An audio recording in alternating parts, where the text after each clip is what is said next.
السلام عليكم ورحمة الله وبركاته. أصحابتك وحنا جنال كمركز السود واضح أدي هذا ومهد سنتهين. مانتا وسبتي وأنا سدح دبيشة كوبادة جانوري سنة كلابا كون إيه اللحية لباتنكا. مقال كان وحنا ربعنا ندي كل وداقه. سوق بشدي مدحوينه ودنك فنزويلا وإلى مدى مريكانكو حالي سوق قبتين. أيا وحا كهالي وشرد رائد قبتي. مدحوينها مريكانكا دونالد جي ترامب وزير كيسا دقالك بيد هكسد وزيرك أرمها ديبادة ماركو روبيو يتليها أن جود عندما مريكانكا جنرال دانيال ريزين كي وحنا فاهفاهين كبحيان هولغالكان مركي قرشيه شو باللاودي إلا إسداء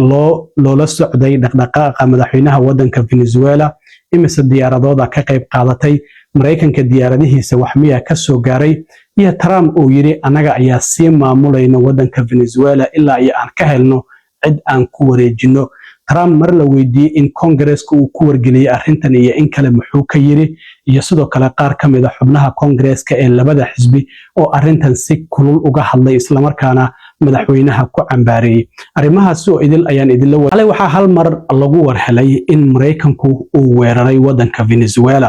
qaraxyo xoogan oo ka geystay Caasimada wadankaasi ee CARACAS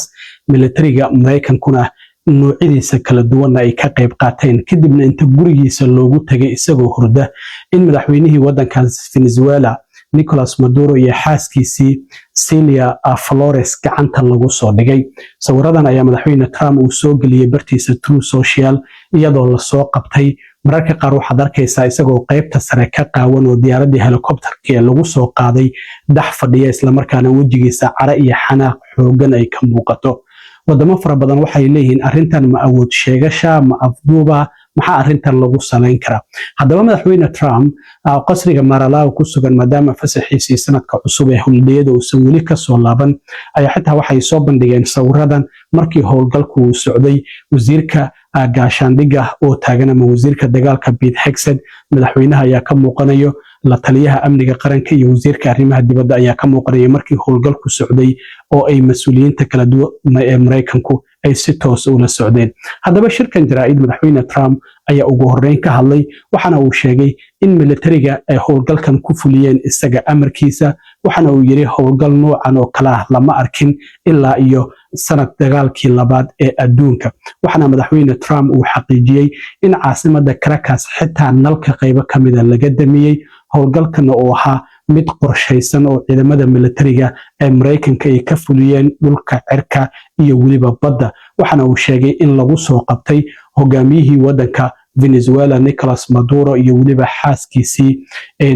Celia Flores oo dacwad Mareykanku hore ugu soo oogay maadaama Mareykanku uu ku eedeynayo in daroogada soo galeysay Mareykanka uu Maduro madax ka ahaa laakiin dad fara badan oo hadda xildhibaano ku jira Congress-ka oo labada xisbiya waxay leeyihiin arrintan la dagaalan darooga ma aysan ahayn waxa la doonayay in xukunka ka jira wadanka Venezuela gabi ahaanba la bedelo haddaba madaxweyne Trump oo xaqiijinayay in Mareykanku uu gacanta ku soo dhigay Nicolas Maduro waxa hadaladiisii ka mid ahaa Late last night and early today, at my direction, the United States Armed Forces conducted an extraordinary military operation in the capital of Venezuela. Overwhelming American military power, air, land, and sea was used to launch a spectacular assault. And it was an assault like people have not seen since World War II. It was a force against a heavily fortified military fortress in the heart of Caracas to bring outlaw dictator Nicolas Maduro to justice. This was one of the most stunning, effective, and powerful displays of American military might and competence in American history. All Venezuelan military capacities were rendered powerless as the men and women of our military working with U.S. law enforcement successfully captured Maduro in the dead of night. It was dark. The lights of Caracas were largely turned off due to a certain expertise that we have. It was dark and it was deadly. but captured along with his wife, Celia Flores, both of whom now face American justice. Maduro and Flores have been indicted in the Southern District of New York, J. Clayton, for their campaign of deadly narco-terrorism against the United States and its citizens. sidoo kale madaxweyne Trump waxa uu shirka jaraa'id ka sheegay in Mareykanku uu sii maamuli doono wadanka Venezuela arintaas waxay noqotay arin la yaab leh wadan madax bannaan sidee wadan kale oo madax bannaan uu doonaya inuu ku maamulo wuxuu leeyahay dadkan iga dambeeya ayuu yiri xitaa oo xubnaha golihiisa wasiirada ayaa sii maamuli doona inta aan ka helayno cid aan ku wareejino wararka qaar waxay leeyihiin haweeneyda hadda bilada nabadda ee Nobel Peace Prize ku guuleysatay oo Mario Corina Machado la yiraahdo miyaa loo dhiibi doonaa ma hogaamiyaha mucaaradka loo dhiibi doonaa ma madaxweyne ku-xigeenkii Maduro hadda la leeyahay ruushka ayay joogtaa oo ay carartay ayaa loo dhiibi doonaa marka laakiin Trump waxa uu leeyahay ilaa aan ka helna cid aan ku wareejino inaga ayaa sii maamulayno si aysan u dhicin waxyaabihii hadda aan muddo sanadaha la dagaalamayno oo xukunkii kaligii taliga ah marka Trump hafkiisa waxa uu ku qiranayaa in ay doonayeen regime change wax la yiraahdo oo in la bedelo maamulka ka jiray wadanka Venezuela iyo waliba khayraadka dhinaca shidaalka waxa uu leeyahay inaga ayaa sii maamuli doona Trump oo arrimahaasi ka hadlayna mar kale waxa uu yiri We're going to run the country until such time as we can do a safe, proper and judicious transition. So we don't want to be involved with having somebody else get in and we have the same situation that we had for the last long period of years. So we are going to run the country until such time as we can do. dhinaca kale taliyaha guud ee ciidamada Mareykanka ninka la yiraahdo General Daniel Raisin Kane ayaa faahfaahin waxa uu ka bixiyay sida howlgalkan uu u dhacay horta waxa uu yiri qorsheynta howlgalkan waxa uu bilaabmay bishii 8 ee Agoosto ee sanadkii 2025 ee hadda dhamaaday marka waxa uu sheegay in sirdoonka Mareykanku ay in muddo ay ku mashquulsanayeen sida ay Maduro halka uu ku nool yahay ay ku heli lahaayeen waxa uu yiri waxaan la soconay sida uu dhaqdhaqaaqo sidoo kalena waxyaabaha aan la soconay waxa kamid ah sida uu u safro oo safarkiisa meelaha uu ku tagayo waxyaabaha uu cuno waxyaabaha uu xirto iyo sidoo kale xayawaanada uu leeyahay sida darteed waxa uu leeyahay December qoraanteedii ayaa arintaasi oo idin la soo gabagabay waxana aan sugaynay xilliga ku haboon ee howlgalkan iyo daqiiqada ku haboon ee la fulin karo oo waliba qatar aysan uga imaan karin dadka shacabka ah ee reer Venezuela iyo sidoo kalena labadan qof ee la soo qabanayo oo Maduro iyo waliba xaaskiisa iyo ciidamada howlgalka fulinayo wadanka Venezuela waxaan ognahay buuro ayuu ku dhex yaalaa marka cimiladiisana waa isbadbadashaa ayuu yiri marka xalay ayaan fursad u helnay ayuu leeyahay in waqtigii ku haboonaa ee cimilada la gali kara ay ahayd sida darteed ayaan howlgalka ku fulinay markii sirdoonkaasi oo idil aan soo gabagabeynay taliyaha guud ee ciidamada Mareykanka oo arintaasi ka hadlayeen waxa uu yiri Let me talk a little bit about the preparation. After months of work by our intelligence teammates to find Maduro and understand how he moved, where he lived, where he traveled, what he ate, what he wore, what were his pets. In early December, our force was set pending a series of aligned events. Key was choosing the right day to minimize the potential for civilian harm and maximize the element of surprise and minimize the harm to the indicted personnel so, as the president said, they could be brought to justice. taliyaha guud ee ciidamada Mareykanka General Daniel Raisin Kane ayaa waxa uu sheegay xalay saacada Mareykanku markay ahayd 4 saac iyo 46 daqiiqo in madaxweyne Trump uu bixiyay amarka lagu soo qabanayo madaxweynaha wadankaasi Venezuela Nicolas Maduro waxa uu yiri 20 saldhig oo kala duwan ayaa 150 diyaaradood ay ka kaceen oo waliba dhulka iyo badda ah waxana uu sheegay diyaaradahaasi inay isugu jireen kuwa wax duqeeya kuwa dagaalka kuwa wax basaasa iyo diyaaradaha droonka oo cidna aysan wadin waxa uu yiri askarta howlgalkan fulisay da'doodu waxa u dhaxaysay 20 jir ilaa iyo 49 waana militariga ay ahayn waxa uu yiri joog ilaa iyo 100 fiid ah ayaa biyaha badda korkooda ay ku socdeen diyaaradahan waxana uu sheegay in ay heleen maadaama cimiladu ay xilligaasi wanaagsanayd in ay gaaraan goobta targetkooda ahaa oo ah dhismaha oo ku jiray Maduro sida darteedna waxa uu yiri markii ay gaareen diyaaradaha helicopterska waa lasoo risaaseeyey, risaas ayaa lagu riday, hal diyaarad ayay waxgaareen, diyaaradaasina meeshii loogama soo teginoo waa ay duuli karta oo dib ayay ugu soo laabatay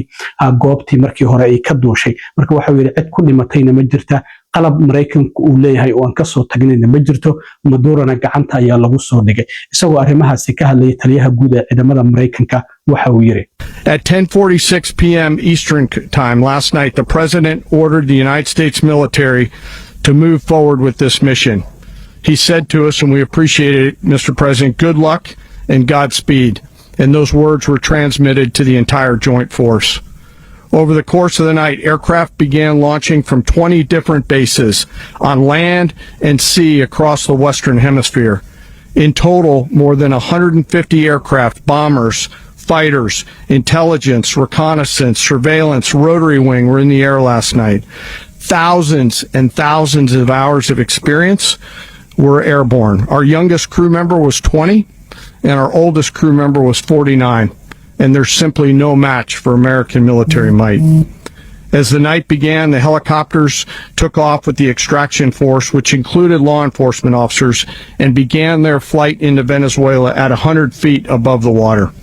As they approached Venezuelan shores, the United States began layering different effects provided by Spacecom, Cybercom, and other members of the interagency to create a pathway. Overhead, those forces were protected by aircraft from the United States Marines, the United States Navy, the United States Air Force, and the Air National Guard. The force included F-22s, F-35s, F-18s, EA-18s, E-2s, B-1 bombers, and other support aircraft, as well as numerous remotely piloted drones. As the force began to approach Caracas, the Joint Air Component began dismantling and disabling the air defense systems in Venezuela, employing weapons to ensure the safe passage of the helicopters into the target area. The goal of our air component was, and always will be to protect the helicopters and the ground force and get them to the target and get them home. As the force crossed the last point of high terrain where they'd been hiding in the clutter. markii howlgalku uu bilaabmay taliyaha guud ee ciidamada Mareykanku waxa uu sidoo kale intaasi ku daray Daniel Kane waxa uu yiri markii aan tagno wari dhismaha uu ku sugnaa Maduro saacada Caracas caasimada wadanka Venezuela markay ahayd 8 saac iyo 1 daqiiqo waxa uu yiri diyaaradaha ciidamada saarna waa ay ku dageen sidaas darteed howlgalka ayay bilaabeen waxayna go'doomiyeen dhammaanba dhismahaasi diyaaradaha helicopterska sida uu sheegay risaas ayaa lagu soo riday wayna istifaaceen oo ciidamo waxa jira iyaguna difaacayay markii howlgalkaasi ay fulinayeen waxa uu yiri howlgalkii waan ku guuleysanay dadkii aan raadinaynay waan soo qabanay oo madaxweynaha Venezuela iyo xaaskiisa ula jeedo kadibna diyaaraduhu waxay dib ugu soo laabteen saldhigyadii ay ka kaceen 9 saac iyo 29 daqiiqo oo subaxnimo markay ahayd iyadoo aysan wax ku gaarin Trump shirkiisa jaraa'id waxa uu sidoo kale ku sheegay in uu isku dayay inuu baxsado madaxweynaha Venezuela oo meel loogu talagalay madaxweynaashu waxay leeyihiin haddii xaalad degdeg ay dhacdo meel ay ku baxsadaan oo aan la geli karin waxa uu yiri albaabkii waa uu iska furay inuu gala ayuu rabay laakiin inta uusan xirin ayaan soo qabanay xitaa wuxuu yiri haddii uu gali lahaa waxa noo diyaarsanaa waxyaabo lagu qarxiyo oo looga daba tago maxaa yeelay albaabadu aad ayay u cuslaayeen ayuu meesha uu doonayay inuu galo oo ku baxsado haddaba taliyaha guud ee ciidamada Mareykanka oo ka hadlayay xilligii ay tageen dhismaha uu ku sugnaa Maduro waxa hadalkiisa kamid ah We assessed that we had maintained totally the element of surprise. As the helicopter force ingressed towards the objective at low level, we arrived at Maduro's compound at 1:01 a.m. Eastern Standard Time or 2:01 a.m. Caracas local time, and the apprehension force descended into Maduro's compound and moved with speed,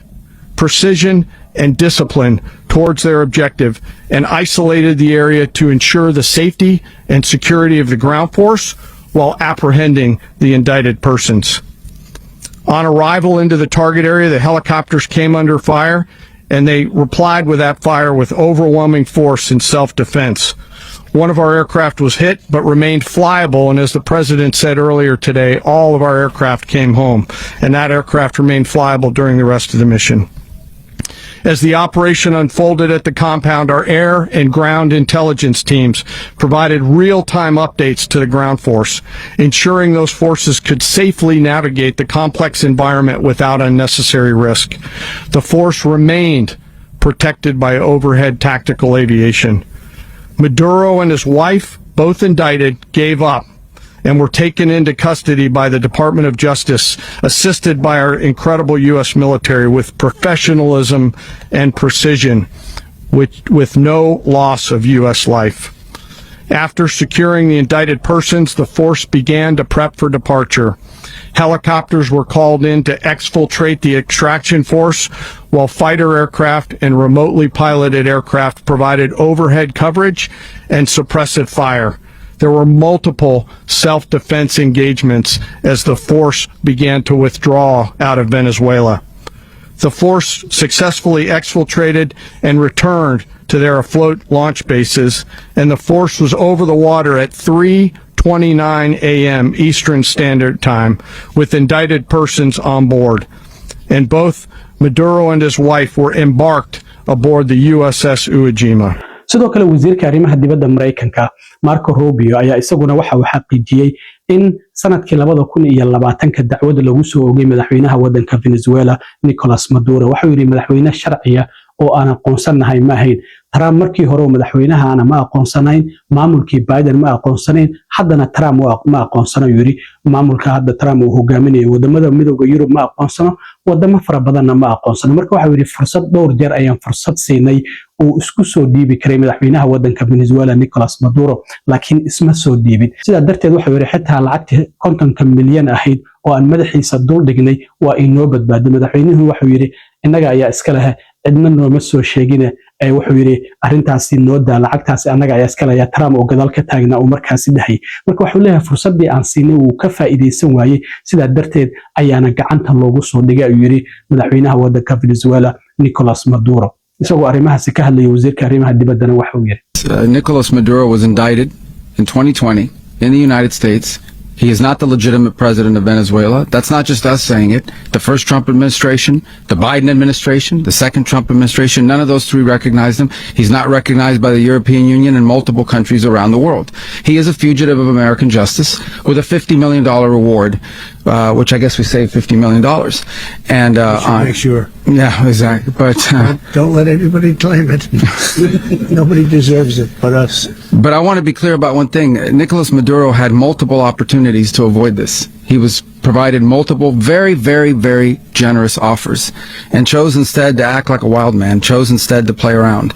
And the result is what we saw tonight. dhinaca kale qaar kamid ah xubnaha Congress-ka oo labada xisbi ayaa arintan si weyn uga hadlay waxa kamid ah xubnaha ka hadlay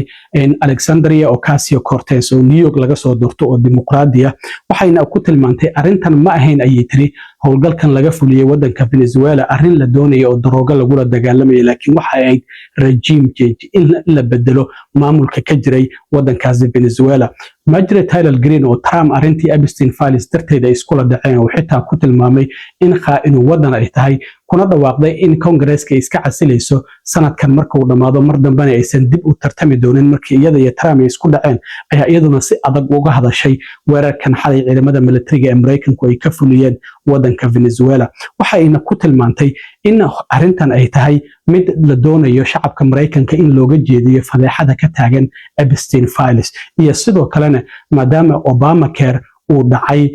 bishii la soo dhaafay dhamaadkeedii December haddana dad fara lacagta shacabka Mareykanku ay lacag fara badan caafimaadkooda ku bixinayaan sida darteed qiimaha sare ee caafimaadka shacabka Mareykanka ayaa la doonayaa in laga sii jeediyo ayay tiri marka sida darteed waxa ay sidoo kale sheegtay in howlgalkan uu ahaa mid gardarro ah isla markaana ay bilow u tahay in wadamo fara badan oo caalamka ku yaala isbedel maamulkooda lagu sameeyo oo Mareykanku uu wadadaasi furay waxayna sheegtay in xilka laga qaado Maduro waxa ay